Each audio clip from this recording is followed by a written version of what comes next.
the second biggest lie that we've ever been sold is confusing happiness versus pleasure. And we tend to seek these moments of pleasure and call it a moment of happiness. And the kids are not educated in the difference between those two things. And that happiness is long lasting and it survives bad weather, it survives stress. Your pleasure does not survive a bout of stress or depression. And we're in an era right now where there is an epidemic of loneliness because people are not realizing that social media is a placebo of social interaction. It does not actually fulfill what the brain is needing on that level of Maslow's hierarchy of needs.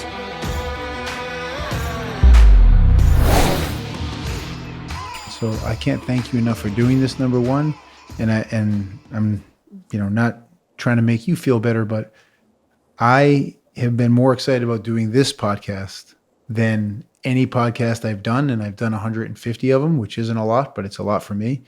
And I'll tell you why, because I used to play professional sports for a living. And even then I kind of felt it, but there's a lot of behavior in there and who you're playing against and the psychology of it. But then I became a sports performance coach, personal trainer. And my first 10 years was kind of like a wash. And then I started to open up my mind to this is all behavior and personality and paying attention. And it hit me, by the way, most specifically to myself and understanding what bothers me and why I can work with this person and it's great and why I can't work with this person. And then I heard you on a podcast and I was like, man, I got to talk to that guy. I mean, he's got a lot in there, right? So thank you very much for being open to doing this. Yeah, man, absolutely. So wanted to hear a little bit about your background and how you came to do this work that I believe is extraordinarily interesting. Sure. So I did 20 years in the military. I retired as a Navy chief, and I got obsessed with behavior when I was a teenager. I was 19, and I was already in the Navy, and I got rejected by a young lady at a bar, and it hurt. Like, it was a painful experience just because it was in front of lots of people. Mm-hmm. And I went home that night and was Googling how to tell when girls like you. And it started me down this body language path. And the better I got at reading people, I could start to see some of their fears and some of their insecurities and things that they were secretly insecure about. And the funny thing was, I never judged anybody. It just made them seem like more like me. Like, I'm not the only one that's screwed up. Mm-hmm. I'm not the only one that hides shame and suffering and stuff from other people. So I think it helped with social anxiety, and it became very addictive. And I think it turned in for probably 10 years. It was probably psychological voyeurism, where I wanted to see behind the curtain. I wanted to see all the stuff that I'm not supposed to see. Mm-hmm. And I think it was just because it made me feel better about me. Like, we are all messed up internally, we all in some way. And I really started studying psychology and behavior, and got into interrogation and went through the interrogation courses and all that. And that was fascinating to me because I lost a friend on the attack on USS Cole in the Gulf of Yemen. And I knew that we had some intelligence failures. So I thought, like, after I went to this school, I was going to this really famous military school where they're going to teach you some advanced psychological stuff. And it was like straight out of a 1970s like sales book, all of it. Just look them in the eye, shake their hand, use their name, that kind of just generic shit that you see in that kind of thing. Okay. And I was just flabbergasted that was the best the military had to offer. And fast forward a decade or so, I'm the guy that's now training U.S. military, and I'm training Army PSYOPs and intelligence operatives and those kind of people. And I'm sure there are, this kind of dovetails into everything. It's when you're going through this you learn more about the training, you learn more about psychology, and then you start to uncover things about yourself. And as you go down that road, you're like, oh man, that's why I behave this way. And you've mentioned before, as I've followed you and done some research, how everything we do stems from our childhood. Yeah. Yeah. That was one of the biggest laws. Is like I have these four laws of behavior, and one of the laws is we are all a product of childhood suffering and reward. What do we suffer for? What do we get rewarded for? So, I've heard this story before that two boys grow up in the same house. A father is an alcoholic. One of them becomes an alcoholic, the other one doesn't, and uses that experience to be the ultimate deterrent and never drink. Why does that happen?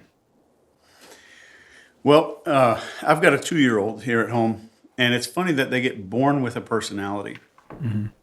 And when you see situations like this, you got to take into account like this thing called the childhood development triangle. It's like, what do we do to feel safe? What do we do to earn rewards? And what do we do to earn and keep friends? And those kind of become our adult strategies for everything. And a lot of that forms by the age of 7 or 8. And if we do that as a kid, if there's some situation where I see bullying happen and I automatically get to a mental standpoint of I'm going to avoid any negative behavior, I'm going to go away from it. And if the other boy is at school on the playground and decides he sees this bully taking charge and views it differently, he says, that's how you take charge. I'm going to do what that person did. I'm going to copy that behavior. That's one of them, but I think we are born with a certain degree of personality.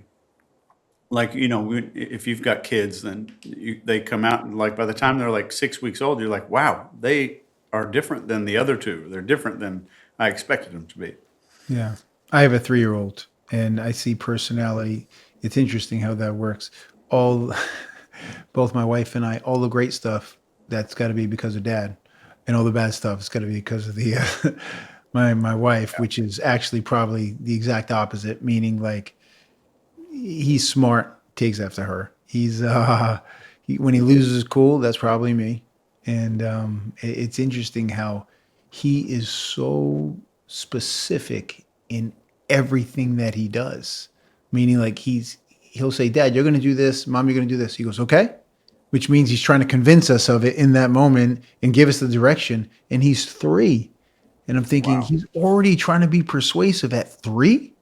It's unbelievable. Like I don't know where they get that from. As you said, the personality. What are your thoughts on parenting and disciplining children, and can we instill that in kids at an early age? Because I'm assuming it's like the training of repetition and behavior. Is that possible to do it at that young of an age? Yes. And a lot of that stuff at that age will come down to one of the best quotes I've ever heard is the kids will always let you down on what you tell them to do. They'll never let you down on what they see you do and copying what you do. And setting an example for the kids is so powerful, especially at that age. And second, like what do you compliment them on? So like if they do something, do you tell them that they're smart, or do you tell them you did that you got that good thing because you worked hard at it? So in the future, are they going to blame their failure on I'm stupid or I didn't work hard enough? So the biggest thing that you can install in your children to make them successful as an adult, in my opinion, is did you work hard enough to give them that internal locus of control? Like I decide my fate. I'm in charge of my life. And are you a proponent of like just let them fail, let them figure it out on their own? Obviously, like you know, you tell them don't do too much for them. We've heard that up and down. What are your thoughts? Yeah, I'm a huge proponent of that, and it depends on the kid. I think if they're easily shaken, they might need a little bit of padding in the beginning. If it's a kid with lots of strong willpower, they think they've got everything figured out, and you may need to let them fail first grade or second grade. That definitely happens to a lot of people. And I know a lot of behavior experts, we hang out a lot. That's the one thing that I hear all of them agree on is that if you let the kid fail at a few things, they grow from that. But if they're failing because of neglect or they're failing because somebody's too busy to help them, that's a whole different thing. Okay. How do you build a strong kid with a strong sense of self? And my intention was not to turn this into a childhood upraising kids podcast, but it's so interesting to me because there are kids who just want to be accepted, and then kids who you're not going to tell me what to do. I'm going to be my own person. I think that's super interesting to me, and I've been trying to pay intention to that, be more mindful of how we interact with our son, and I don't really have any answers other than like consulting people to ask how does he build a strong sense of self. Yeah. And that's where it goes back to you're never complimenting character traits, you're complimenting effort. So like you got that friend, or let's say they make a new friend, like you don't say, "Oh wow, that's because you're so social." It's like, wow, you actually knew what you were doing and you took some time to understand that other person. So you always want to compliment the effort and never the character trait or personality for the results of any success. There is one, and that goes to the failure too. So any failure that they have, it's not because, oh well, here's your character trait and why that happened. It's the amount of work that went into it. But I think they grow up with their own personalities, and the best thing you can give your kids, I think, above any kind of academic knowledge, is social skill. You want them to succeed in the world. They're 10x more likely to succeed because of high social skills. They can do sales, they can be a good leader, all these other kinds of things, than they are with a some bachelor's degree or something like that to go to a company. So I think social skills are far more important than education. Okay. I mean, it's funny. We were talking about kids, and I said, what can give a young person or child, teenager, a strong sense of self? And as you're saying all these things, like reward the effort. It sounds like people. It sounds like a team. It sounds like running a business. It sounds like Yeah. it never changes. And I think we get a little bit further away from that. Like, you won, congratulations. He goes, well, you won because you worked hard every single day. And that's another question. Having a young person, and I know I'm not talking about 3 or 6, and maybe, but hard work, Chase, like how do you define a hard worker or a young person with a strong work ethic? Because the foundation of a hard worker comes down to consistency. And I always say it's not about, I get up early in the morning, and it's not to pat myself on the back, it's because I think it's important to me. And I think it starts my day in the right foot. I feel good. It helps my mind. It helps my body, helps me stay healthy. It's not about waking up at 4 a.m. or 5 a.m. It's about training every single day and doing it with consistency. How do you develop that? Like, how do you define a hard worker or someone with work ethic, a good work ethic? I think most people are going to look at results. Like, are they doing this and this and this, especially with kids or adults? But the way that the most, and this is not my opinion, but this comes from a lot of Harvard psychiatrists, the most telling way to do this and to estimate this is context that someone places and the importance that someone places. And your importance is not on waking up early.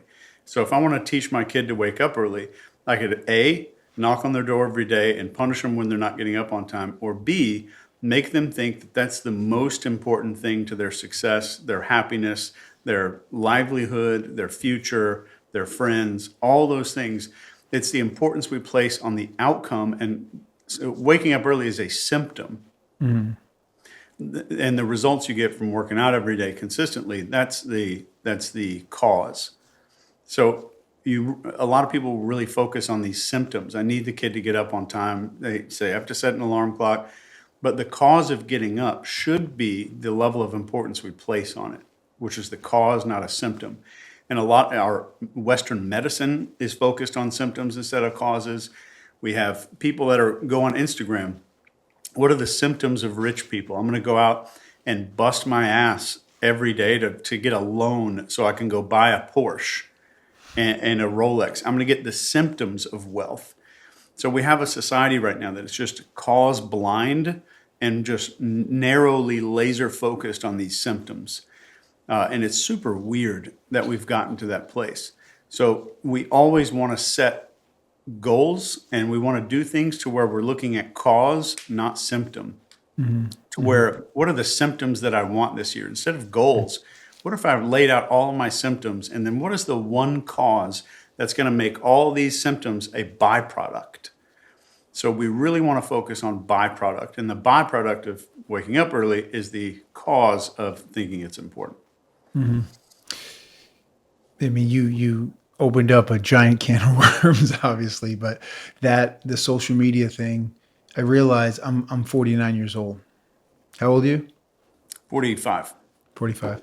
So we're really the only generation who kind of knows what it's like to live without social media, or the last generation, not the only, the last. So it wasn't, if you get up in the morning and train, if you work hard on a business for 15 years with no success and 15 years in a day you have success, people would go, wow, that happened overnight. But here you're documenting every single part of the grind and the struggle. And I know that comes from, I want the dopamine hit. I've had people walk up to me and go, hey, I'm gonna run this race. I'm gonna climb this mountain. And I'm thinking that's great. Why would you tell me that? Like, just go do it.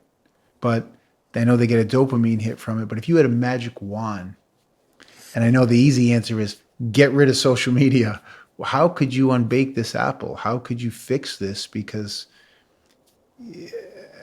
I feel like the world has a serious problem with, and I speak from experience, confidence. And you gain confidence by doing things and following through. But now it's like, I don't have to follow through. I don't actually have to be successful. I just need to appear successful. How would you fix this problem?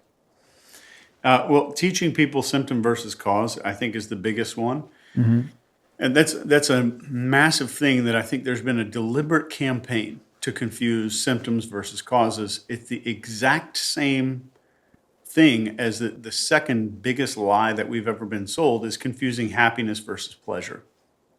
And we tend to seek these moments of pleasure and call it a moment of happiness. And the kids are not educated in the difference between those two things. And that happiness is long lasting and it survives bad weather, it survives stress. Your pleasure does not survive a bout of stress or depression. And we're in an era right now where there is an epidemic of loneliness because people are not realizing that social media is a placebo of social interaction. It does not actually fulfill what the brain is needing on that level of Maslow's hierarchy of needs, where it's like survival, safety, love, and belonging. And there's a couple more above that. But we can never go above that. We can't go to self-actualization. We can't go to these like self-confidence and esteem. We can't get there because we think we're fulfilling that third level and we're not. And social media is not doing that. So I think the solution is to educate those two things, happiness versus just pleasure and symptom versus cause, and actually just teach people to ask themselves, like, what is the benefit that I just got from that 48 minutes I spent scrolling on X or Twitter or Instagram or whatever? We receive zero benefit, probably a net negative benefit from that. And just to prove it to you, like everybody's kind of glued to these little devices. I've got a phone sitting on the table here beside me. We're glued to them. Why don't we dream about them? Why don't phones show up in our dreams? That should be a massive red flag that they don't belong attached to us 24 hours a day. And if you have social media on your phone, it is a detriment most of the time to your life, unless you're an entrepreneur and you're logging in for 5 minutes to check stats or run Facebook ads or something like that. I don't think it's healthy for anybody that's wanting to be successful in their life. I have time limits on mine. Like my Facebook account, I have not personally logged into for over a year. I have a social media team that runs it. So I'm anti social media, mostly because, like, if you want to keep up with your family, do it in a private Facebook group or something, not Yeah. some public wall. Yeah. And we know where this started. Like, this was MySpace back That's in the right. day, where you could decorate your page, have a song that plays. So now I get to express myself. And the number one desire that I think our modern day society does is implants in us is this desire to feel different and special. And that enables that massive thing of, I need to be a special little animal, a special person. And I get to show off all these little decorations to people with social media. And, like, think about, like, you watch a video on Instagram, YouTube, whatever, and you've watched a video that was shitty before. Maybe somebody had an opinion that was really stupid, Right. and there's an impulse for us to comment on that video and say, this is dumb, or I can't believe you did this, something like that. Benefits no one on earth except to show how special you are because you noticed how bad it was. Oh yeah. And we still, I mean, even I know all these things, and I still feel that impulse every once in a while. I bet you do. I'm the same. I'm the same. And when I see someone take a jab at me on social media, I always think, wow, I almost went back at him. And I really thought hard about it. I want to say this and say this. And then I go, Mark, like, this is already a waste of your time. It's taking up space in your head. That person doesn't deserve your anger. And most importantly, why is a stranger whose opinions never mattered to you Yeah, mattering now? And I go back to either childhood and I think about it and I go, well, you're because you're insecure, and yeah, and I realize, like, I recognize insecurity in others because it takes one to know one, right? I know what I am, right? So I think the whole social media thing, it's very interesting because you said everyone has to feel like a little special animal or a little special person, whatever it is. I think it's okay for parent, like you hear parents saying, you're special, you're special, you're special. I think that got confused with you can do wonderful things in this world if you work for them. yeah, Yes, I love you as a parent, but I don't need to tell you you're special every 2 seconds. In fact, I'm not doing that for them. I'm doing that for me. yeah, And I'm making myself, I'm getting a dopamine hit by telling my son, you're awesome, you're special. And I'm going, no, that's not a good language to share with him because he's building up the habit. I need to hear that I'm special all the time. And then when the world tells him that he's not special, he's going to really have a meltdown. yeah. And then they get that confirmed very quickly. And kids will enforce a lot of these cultural standards even in elementary school without even knowing it. Like, when I went to second grade, you remember hypercolor T-shirts? They would change color in the heat. Yes, yes, Uh, yes. I had one that turned pink in the heat. We went out on the playground and it was pink. Everybody started calling me the F word, the other F word, with the Understood. pink thing. That was the biggest insult back then that you could give. Hmm. And that's how children engage in social enforcement of norms. So, like, I go against a norm, and the kids, without even knowing it, are engaged in the enforcement of these norms. And kids do that. But one thing I've told my kids when they were growing up is, for something to offend you, it has to ring true to a part of you. Because if somebody walked by you and you're in the store and I said, "Hey, Mark, your giant green mohawk looks like shit," and you know for a fact you don't have a giant green mohawk, you That's would right. just think there's a problem with me. Hmm. Hmm. So just getting to that point of knowing that this thing is not really resonating with me because it's not real. Hmm. And the second thing I told the kids is if you wouldn't invite them into your house, they don't belong in your head. Oh, They, that's no a good. real estate. That's powerful. That's a good one. Uh, Interesting. You said, and I know this kind of, there's a parallel here with certain personalities, most specifically NPD, narcissistic personality disorder. And I've dealt with people in my life where they say, this is how it happened, right? Because someone said you have a giant green mohawk.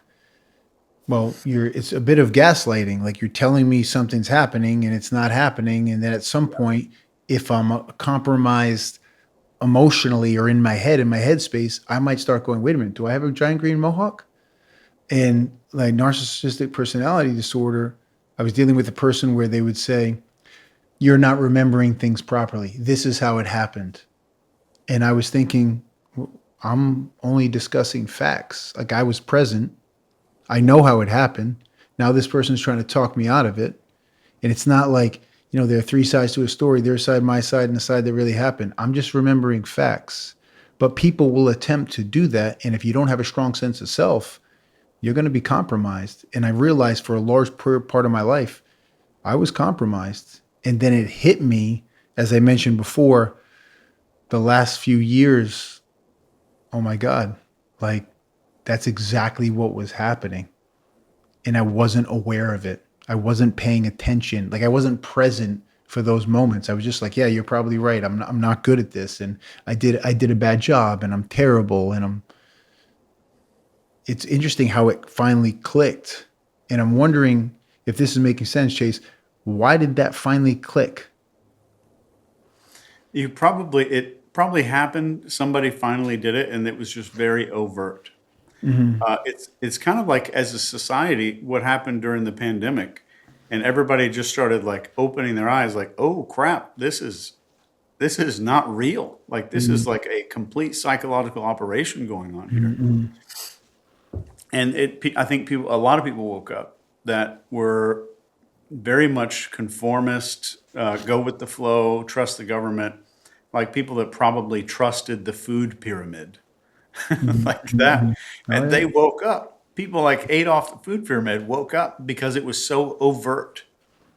And that's typically when a lot of people wake up to a lot of narcissism is when something very overt happens. That person just goes a little too over the top to try to sell you on some idea, and you're Mhm. like, "Whoa, this is Mhm. weird." But then you start seeing it as a corollary. This happened last year. This happened a few months ago with this one thing, and I think that overtness is one way that people wake up. And typically, if you are ever feeling fear, obligation, or guilt, there's something weird going on, and you should never argue character. Mhm. Only argue the content of what's going on. Never argue again for your own opinions, and Mhm. never argue for your own character. Mhm. And Mhm. that will save you from so much. So you just said never argue for your own character. So the way I interpret that, and if am I going down the right path, please correct me if I'm not. But it's like I know who I am, and I know how I behave, and that doesn't mean I'm perfect. It means I make a lot of mistakes, but I know my character, and I Yeah, can't let someone sit there and tell me. And if they're going to decide to say that, like I'm not. I always think when you get into a discussion of that type, disagreement, you're not going to convince that person of otherwise. Their goal is to try to manipulate your mind, and they could care less about the truth. There's yeah, a psyops going on, and they could care less. And the last thing they're going to do is agree with you. It's kind of like waiting for someone to tell you did a great job. It's never coming. yeah, They're never going to tell you you did a good job or compliment you. It's just you have to be there in doing what your mission is for you or for the people that you care about around you. It has to be for a higher purpose. You can't be doing it for the praise. yeah. Yeah. And that is so true. And the moment you get to that point, it's a completely different experience. And there's 10 ways that we teach people to never get lost in one of those things. If you want me to just go through them really fast, we Yeah, I would can. love that. Please. The first is never explain yourself under pressure. So that automatically means submission. And you might want to fire back with, I don't think you meant to, but that question is designed to put me in a position of justifying myself. And that's not a role I'm going to take right now. Number two is never argue about your motives. So just don't do it. Just openly call it out. Like, well, the way you said that puts me into a place of defending what kind of person I am. Three is never take the bait on any character question, any character questions at all. Like, never argue about who you are. 4 is never apologize just to de-escalate ever. So if you're with a manipulator, the apology that they're trying to force out of you is an admission of guilt, not saying that that you're going to fix anything. And 5 is never match emotion to prove your point. So never match somebody's intensity. 6 is never accept somebody else's language without precision. So words like disrespect or abuse or betrayal, they can totally hijack a narrative. So you might just say, those words all carry some kind of frame. And if I accept those words, what you just said, I'm not speaking for myself anymore. So that's a big one. And 7 is never accept any binary traps, like the either yes, no, the either or question. There's always nuance to it, and always seek specificity. Always get into specifics. When you said this, what specifically did you want to talk about? And always go back to their intention. Like, what was your intention? What's the ideal outcome here for you? And 8 is never try to win through just logic. So you might say something, if I fight this with facts, I'm missing that this isn't about facts. It's about control. So that's a big one that people fall into. And never, ever argue, this is 9, never argue that someone else's feelings are wrong. So Oh you yeah. want to openly call it out. Say, what you said pushes me to take responsibility for how you feel. So instead of what I did, I'd rather talk about what I did. And I won't take the role of being responsible for how you feel. And 10 is never try to fix the person in the middle of conflict. Fix them later, maybe. But if you're engaging in teaching or coaching while they're trying to gain control, that triggers humiliation in them. And they're going to escalate like crazy. So, That was amazing. I mean, I feel like I want a cheat sheet written down just like by my side 24/7. But the one thing that, I mean, they all kind of stood out in their own way, Chase, but never tell a person how they should feel. And when I heard that one for the first time, a light bulb went off in my head and I was thinking, Mark, do you know how many times someone told you, don't think that way, don't feel that way? Now, is the don't think that way is give this some thought. Okay, that's fair. Give this some thought. And don't feel that way. I don't know. I have this fire in my chest. I feel it. You're like, yeah, there's no way. And by the way, I'm sure I've done it to people. Don't think that way. We think the world, it's like, I'm not that. That's genuinely what the person's feeling. I'm not going to blindly say we don't value it or it doesn't matter. It matters to them, and that's all that matters. And once I started to reframe things and think about it like that, I took a step back and said, I've probably said that to people, and I know people have said it to me my whole life. Chase, most specifically, coaches in sports. I mean, there are some coaches that are next level, and we could probably name 2, 3, 4 throughout the big 3 sports. But old school coaches, whoa! I mean, it's it's night and day. It's night and day. Everything's changed drastically. It's just how you lead young men, people, women. It doesn't matter. So are you seeing a giant shift in the way coaches also? Because I know you work with sports teams as well. yeah, a massive shift in that I think coaches now have to be a lot more limiting of their speech and a lot more. There's a whole different dynamic today than there was 40 years ago, 30 years ago. And there's definitely a shift in the leadership style, but I think it's getting better over time. And I think a lot more coaches are starting to learn some of these methods. Like one of the best lines that I could ever just, if I could force somebody listening to memorize, just these like 2 lines could save you so much. So the first one is, let me zoom out for a second just to make sure that we're aligned. Just that one line is so powerful. And then use tactical clarity there. And you say to somebody else this exact line. You say, that's interesting. Can you walk me through how you got to that? So you're forcing them, they're getting into this emotional thing and you're forcing them back into logic. They go up into emotion, you ask, you're expressing genuine curiosity. You're not saying that's a stupid idea. How did you come up with that? Like, that's interesting. Can you walk me through how you got to that? Pushing them back into logic, especially when you're trying to de-escalate somebody, getting them back into logic, but without telling them that they're too emotional, without telling them to change how they feel. Right. I was talking to a young man who I'm close with and I think very highly of. And through the conversation, it came up. He said, out of the blue, and clearly it wasn't out of the blue to him. He wasn't feeling comfortable in the conversation. He said, I'm feeling attacked.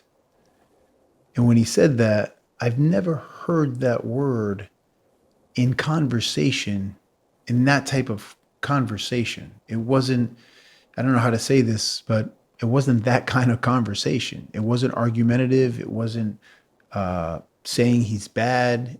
It didn't feel negative. Well, at least to me, obviously. But when he said attacked, like I've thought about that so much for so long that's kind of a part of it now. Like, and then I followed up with, what part of this made you feel attacked? Could you be more specific? And his answer was no, I can't be specific. He's like, I don't know why, but that's the way I feel. I said, okay. I said, well, I certainly don't want you to feel that way.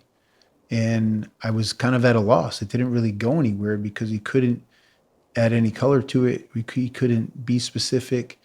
And like, how do you work through something like that? It was very interesting to me that was the choice of words. And by the way, to our previous point or discussion, he felt attacked. So whatever the definition is for him, that's the way he felt. I didn't Yeah. even know where to go with that, Chase. Typically, anytime that happens in a conversation, you want to do what's called a shared outcome reframe. You say something like, at the end of the day, I think we're both trying to get to the same desired outcome. I think we're just taking different angles here. Or you do a tactical concession.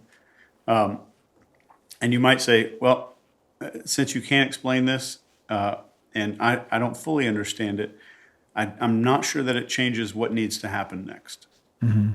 But I'll be very mindful of that. And you're unable, if they're unable to explain it, you say, well, I promise I'll be very mindful of that. And I hope you're not right, but I'm willing to assume that maybe you are. And I'm not sure that that changes what needs to happen next. Kind of back to the conversation, back to the subject. That's super helpful. I think about my journey over the years, and then when you told me your age 45, I'm thinking about your journey. Do you look back at yourself when you were 35 and 25 and go, "Wow, there was a there's a lot there that you've uncovered, and like you just become a better version of yourself." And how have you evolved with your approach with people, coaching people, and just teaching the art of being aware or persuasive? Yeah, I think we all look back at ourselves even 10 years ago, 5 years ago, and have a little cringe factor. We're like, oh my God, I can't believe I was doing that. And I think that's common for everybody. And the reason that it's common is you look back at yourself 5 years ago and you realize that you, not everybody else, but you can see that you were kind of faking it. And we don't feel like we're really faking anything today until 5 years from now. We look back, I'm going to look back at this podcast and be like, wow, look at that little asshole faking his way through a podcast. And I think we tend to think that we're the only people that suffer from imposter syndrome. We're the only people who get into a place in our life that's performative. And we can see our own performance. Even though nobody else can really see it, we can see our own. And that's why we look back with a lot of that stuff. And if you're on a good path and if you're growing, I don't mean growing where your bank account's getting bigger and you're buying a bigger yacht this year or whatever. I just mean like maybe spiritual is the right word, but I'm not sure. Maybe you're growing. I think you get out of performance and you crawl out of being in performative mode a little bit more every year. And I think that's the true measure of whether or not somebody's really growing, is getting out of the performance mode and less into that other thing. Yeah, and I think that, as you said, it's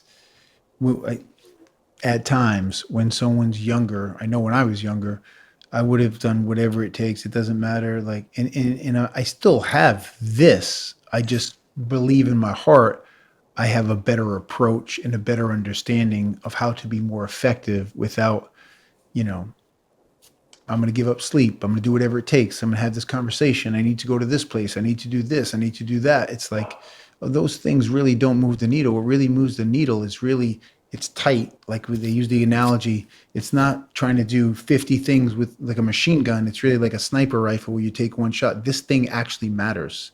And I think over time, I've because of life gotten a better understanding of what actually matters, and that's how we get out of the performative. But I think, as we said before, people who are involved in the social media world believe that they have to be performative or send a representative of themselves to be effective.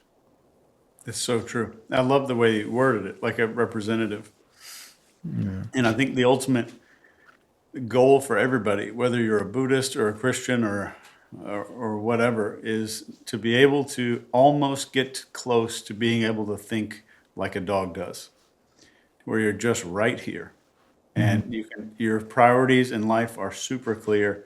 It's like three-dimensional reality, family, all the people that are close to me, and that's kind of like the life of a dog. And it's funny that that's what we spend, or some people spend 20 years meditating in a cave just to be able to feel that feeling of being absolutely present in the moment. And your dog's got it mastered, and he's setting the example for you all the time.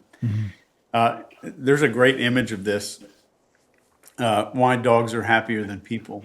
It's a guy sitting at a bench with his dog, and over the guy's head, you can see all the things he's thinking about, taxes and bills and stuff. And inside the dog's head is just another picture of them on the bench together. Right. And it's so great. That's right. That's right. And yeah, I think as you realize what's important, and it's not just like, oh, I'm reshifting my priorities in some kind of business whiteboard kind of talk. It's just you really realize what's important in life over time if you're experiencing some kind of growth. And that if I realize what's important, I start realizing that performance is not what I thought it was. And you've mentioned previously that because you're now through life experiences and I can only imagine where you are, but you're hyper aware of what's happening in front of you, the words people use, the delivery, the tonality, the body psychology. In fact, when I was after I finished playing football, I went to study acting, and I went to study under a woman. Her name was Jacqueline McClintock, and she is from the Meisner School. The Meisner School, they do repeating. Are you familiar with repeating? Yeah. I'm sure you are, because there's a crossover here. And when I went to this repeating, it's basically you're standing up in front of another person or sitting down in front of another person, and you're just paying attention to the other person. And the rule is the most important person in the situation is not yourself, it's the person standing in front of you or sitting in front of you. And you do it for hours. You blinked, you cross your legs, you look down, you're uncomfortable, you look uncomfortable, you're thinking, you're staring at me. You notice every single mannerism and tick.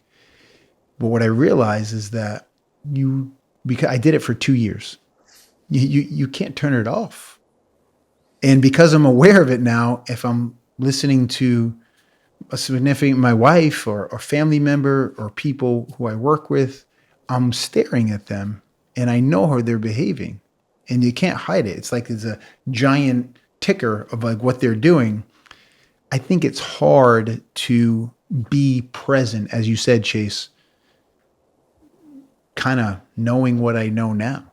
And I know you've talked about this before. It's hard for me to be present because maybe I'm too present. I don't know what it is. What are your thoughts? Yeah, I think that adds richness to an interaction. So if I'm doing that and I'm doing it without judging the other person, because we only judge to make ourselves feel better. There is no other reason. Like somebody says, "Oh, I'm judging him because he's an asshole," or whatever. That's made up. All those reasons are made up. We only judge to feel better about ourselves. Mhm. But if I can do that in a conversation and I'm not judging, I think it enriches the interaction totally. And I think if you're doing it, there's two ways to do it. And one of them, you're behind your eyes and really like over analyzing what's going on. Mostly what you're analyzing is how do they feel about me? How are they perceiving me? How are they reacting to my story? Mhm. The other one is in front of your eyes, to where like your awareness is not stuck back in your head. You're actually present in the conversation. So I would say your presence is like in front or behind your eyes. And Mhm. if you're in front of your eyes, no matter what you're doing, I think you're contributing to the betterment of a conversation Mhm. and to probably the betterment of the other person. You've talked about something that uh, I was waiting to do this podcast, and I thought it was interesting. You talked about, you're contributing to the conversation, but because we were on the subject of being hyper aware of people's body psychology and mannerisms, you've once mentioned that it's easy for you to spot someone who's disciplined from across the room. Could you talk about that a little bit? Yeah, typically, if you look at a person who is disciplined, that's one of the first things I see when I see people. And this is like across an airport waiting area or something like that. Mhm. You can spot disciplined people based on a few factors. And one of the first factors, and the most telling factor of a person with self discipline, is that they have composure. Their movements are slow, they're unhurried, they complete gestures. Somebody like reaching for a coffee cup and they'll stop and then start again. So Mhm. they complete gestures and the movement is slow. Their body movements are pretty slow. That means that they probably have discipline elsewhere in their life. So typically, Mhm. when somebody has discipline, it's going to come out in our movement. It's going to slow our movement down, and it's going to slow us down from talking too fast or moving our eyes too fast in a conversation. That is one of the biggest tells of disciplined people. And with that discipline, you would think that, or you've said, not you would think, that they have a high degree of self control over their behavior if they possess discipline. Yeah. Yeah. And self-control is what I would recommend everyone look into when you see other people. Like I'll be on the freeway and I'll see somebody that is driving like a maniac just to get around one car that's not even going to save them 4 seconds of time in real Mhm. life. And Mhm. automatically, like that, I'm no matter how nice the car is, how rich they are, I instantly in my head am thinking like that's a low self-control individual. They're probably volatile. And And then that means they're prone to going after vices. They're prone to all kinds of other stuff just because you see this one behavior here of a lack of self control. when I see someone who, I don't know how this came up, but if I believe in someone and I trust them and okay, they're living their truth, or they're living their what they preach. You discussed previously in other podcasts and other pieces I've seen, when someone is, they're preaching one thing but they don't live that life. Even if I know that they don't live that life and I don't have the backstory, I don't have video footage, or I've never witnessed them not living to what they say they live, there's a feeling there. Could you explain that? Yeah. So and we've all felt this before. Everyone has at least been on the other side of this to where you put on like a really nice suit, you go out to a fancy dinner, fancy party, and your only job is I'm going to pretend like I've got my shit together. I'm just going to do that tonight while we're out. But there's a part of our brain that's almost dedicated to reminding us when we're faking it. So you're out at this party and maybe you've got a 6 foot pile of laundry at home, and somewhere else, like over your shoulder, you hear one person just say the word laundry and it reminds you. And you're like, oh my God.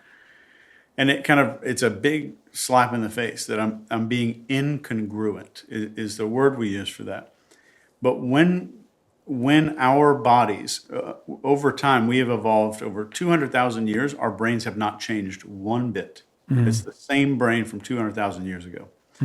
And so our brains are wired to look for incongruence in other human beings.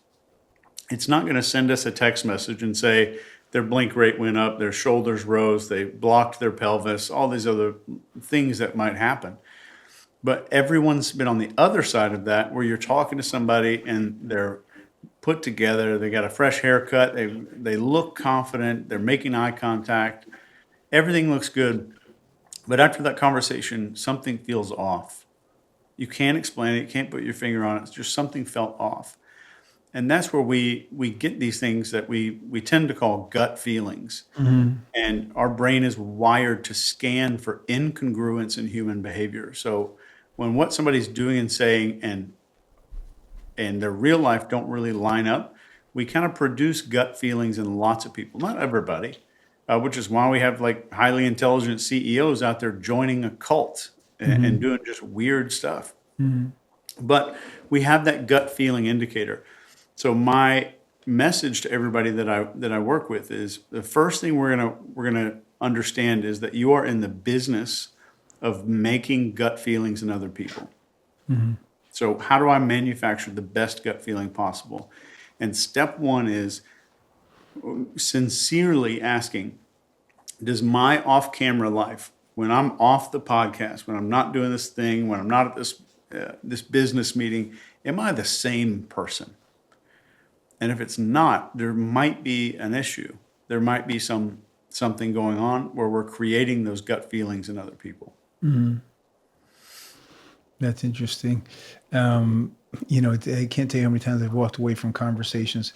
And I use this example often, but I had a speaking engagement myself, and it was in fitness and wellness. And I went to the dinner the night before. And at the dinner, had some great conversations, met a lot of wonderful people. And this isn't everyone, but there was, let's say, 10 speakers. The next day, I would say 4 of them who went out after the dinner, like they went out, right? And they're talking and preaching about being focused, being disciplined, being organized. And I'm thinking, these guys were late. They reek like alcohol. And by the way, your choices are your choices, but they're literally on stage telling people how to live their life. And I'm thinking, I don't know how they can even stand up there. And maybe that is judgmental, but that's not in alignment with what they're saying. Yeah. So I feel like if you take it back again to social media, people are literally following other people that just rub them the right way or, support their narrative. Yeah. It's like having a friend who tells you what you need to hear, that knows you well, or a friend that just tells you what you want to hear. It's literally the same thing. Yeah. And that's where they say, like, anybody who can confirm your suspicions and throw rocks at your enemies with you, you'll follow them almost automatically. But there's a lot of our training that we do. We always wrap with this one story that if I took somebody to a piano store, they've got like big ass grand pianos all over the place, and I hammer my finger down on that middle key of any piano in the whole store, which is a C, a note of C. It's going to resonate a very specific frequency, the note of C. So much so that if you walk to all those other pianos and put your hand on the strings on the inside of it, you'll only feel the C key vibrate. It won't vibrate any other string except for all the other C strings in the entire store are going to vibrate. Got it. And that's measurable. We can do it with tuning forks. But I always talk about that as, I call it social resonance. So the key message that I leave everybody with at the end of every lecture, every training I do is that's how people work. So if I'm speaking from a place of lack or a place of uncertainty, I'm speaking to that place in the other person. So the main message is where you speak from is where you will speak to in the Mhm. other person. So if I'm Mhm. coming at a conversation with a desire to help, that's going to be very different if I'm coming at it from fear or apprehension or something. And that's ultimately the biggest lesson in life is learning how not to fear silly shit. Mhm. Mhm. So coming at a conversation, I mean, you could walk into a conversation wanting to be helpful or be defensive, and that's going to certainly dictate the rhythm or the vibration of the conversation. Um, but you talk often about going into a conversation, you to understand the person in front of you, go in with this idea or concept of having one thought in your head. What does this person want? Yeah, I think it's what does this person want me to think will be the first Yes, thought. yes, yes. I'm sorry. What do they want me to think about them? And Mhm, like this is so many times when I'm riding with my kids when they were growing up, we'd look at bumper stickers and I would ask them like, what do they want us to think about them because of that bumper sticker? You know, mhm, they've got this.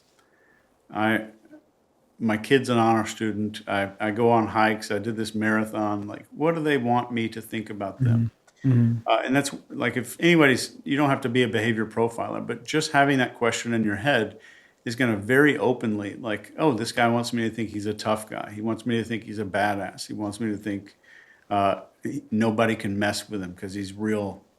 He's going to whoop my ass if anything happens. Like that kind mhm, of thing. It's very important to be able to just have that skill to where if you do it for a few months, it starts becoming automatic, just like what you said with the repeating.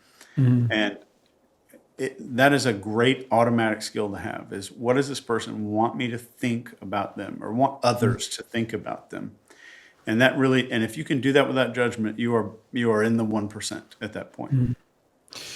That's uh, awesome skill, and I guess that goes to conversation as well. And I can think of two specific. I saw Robert Greene was speaking about this. I don't know if it was recent, but the video I saw was recent when he said, anyone who tells you about their sexual conquests or how wealthy they are, it says two things. And he was saying that they're insecure about their sexual conquests or achievements, or the person who constantly talks about their wealth isn't fulfilled or doesn't have enough. What are your thoughts? Yeah, it's a net worth versus self worth Mhm, issue there. And those two do not line up. mhm, They have nothing in common. And you'll see people with very high self worth and low net worth, and you'll see it the other way around.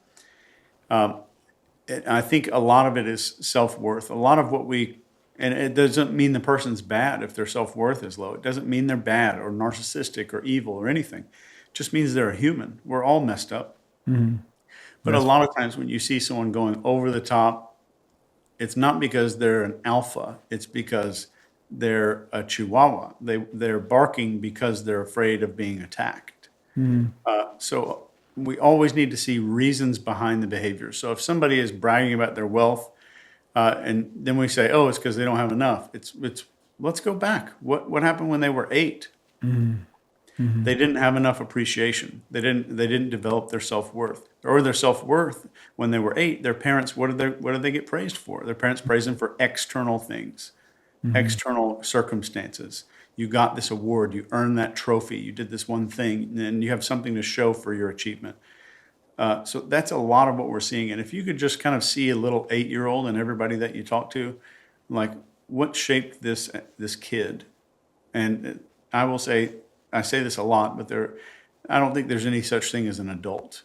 mhm, Like when you turn 18, you're not magically reaching some point of arrival. mhm, And I think we're all just big kids, and mhm, we're all a result of something that happened when we were little kids mhm. repeatedly.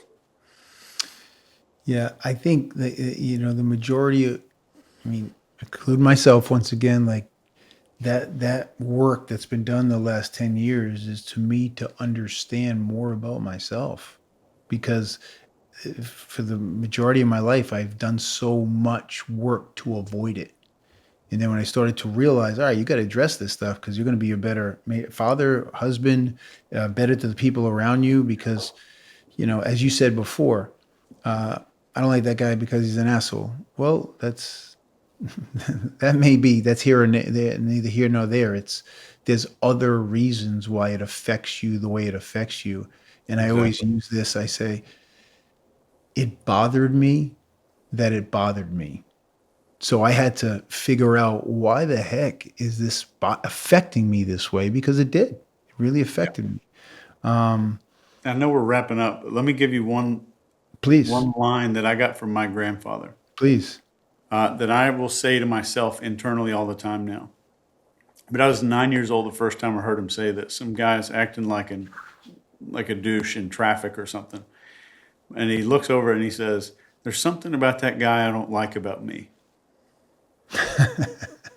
and that's always what it is. That's All good. of our judgment is secretly saying that stuff. Hmm. Something about him I don't like about me. Hmm. That's great. That's a great line. I know we have to wrap up. If you have time for, I want to make it quick, but two more quick questions, Sure. possibly. So,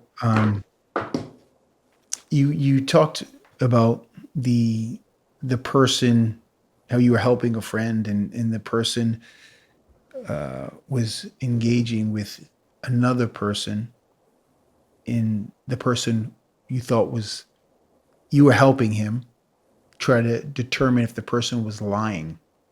And you talked about the descriptive dialogue, if it's present or it's not present. Could you school us on that? You mean like the tense of our languages? Meaning, like, I went home and I went to bed, or I went home, I went to bed, I brushed my teeth. One is tight, one is not, and I mean, I thought it was great. One of the biggest that you can look for is a lack of pronouns. Hmm. So, like if I said, Mark, what'd you do Wednesday night? And you said, well, I locked the office up and then I went home and wife and I had dinner and I went to bed. Or if I asked you and you said, left the office around 5 p.m., stopped at the grocery store, went home, had dinner, and went to bed around 9:15. There's no Hmm. pronouns in there. There's Hmm. no I, we, Hmm. my, our. So and there's been many studies on this, but we tend to reduce our amount of pronouns when we lie. Hmm. And when it comes to changing tense in language, what you really want to be looking for is change. If the person's always talking about past tense, and then you say, well, tell me about Thursday. And they say, well, I'm driving down the freeway, and now all of a sudden it turns into a present tense language. Uh, Hmm. that's noteworthy, but I would say there's no behavior for deception. There's no behavior that means deception. What we're really Hmm. looking for is change. So if you get really good at detecting changes in a person's behavior based on context, like right when a question get asked, you'll be better than if you studied body language for a year. Okay. Okay. Understood. And is eye contact involved in that? Eye Never. contact? No?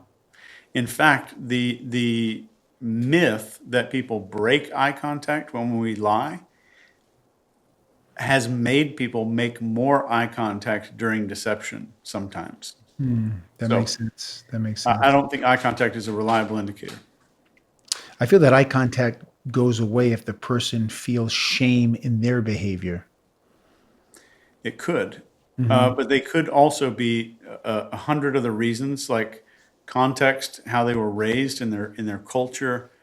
But if Okay. they always look down and do this the whole time, and they look away and they're doing this the whole time that they're talking, and then you ask them one question and then they're locked into your eyes, that's a change. So it's going Hmm. to be different for everybody because we have different contexts, different cultures, the way we grew up, or we pick up behaviors from our parents or our spouse or the people we hang out with at work. I was in the Hmm. military for 20 years, so I picked up micro behaviors from all kinds of every unit that I served in. Hmm. So I would say there's a whole lot we could sit here and talk about deceptive behavior. You're a lot better off getting really good at being a change detection machine. Thank you. Last question. What's your read on me? I think you're a chill dude.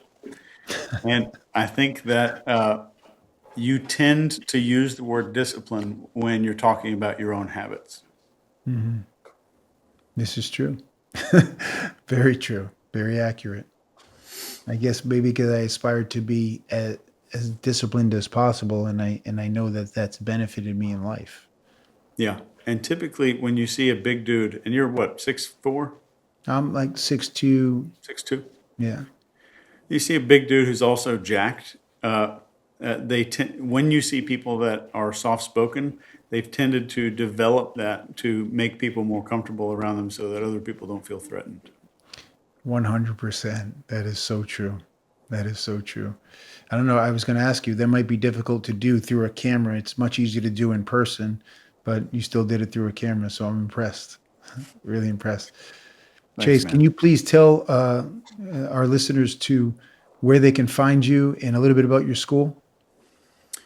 Yeah, I'm the founder of this university that teaches all of this stuff like in depth. It's called NCI University, and it's nci.university on the web, or you can just search my name up on YouTube and Okay. check out some videos there. Okay. How long is the course? There's several different levels. So there's like a few basic courses, and then there's like a bachelor's and master's degree level courses in a lot of this stuff. Okay. And on social media, just It's Chase Hughes? just Chase Hughes. Yeah, you'll get Okay, it. awesome. Chase, I can't thank you enough for being open to being on. This is going to really give a lot of great information to everyone. And I'll keep listening, keep following. And Chase has a lot of good podcasts out there. So thank you very much. Wish you the Thanks, very, Mark. very best. And thank you for sharing your stuff with the world. Appreciate you. Same to you, brother. Thanks for having me on. All right. Take care.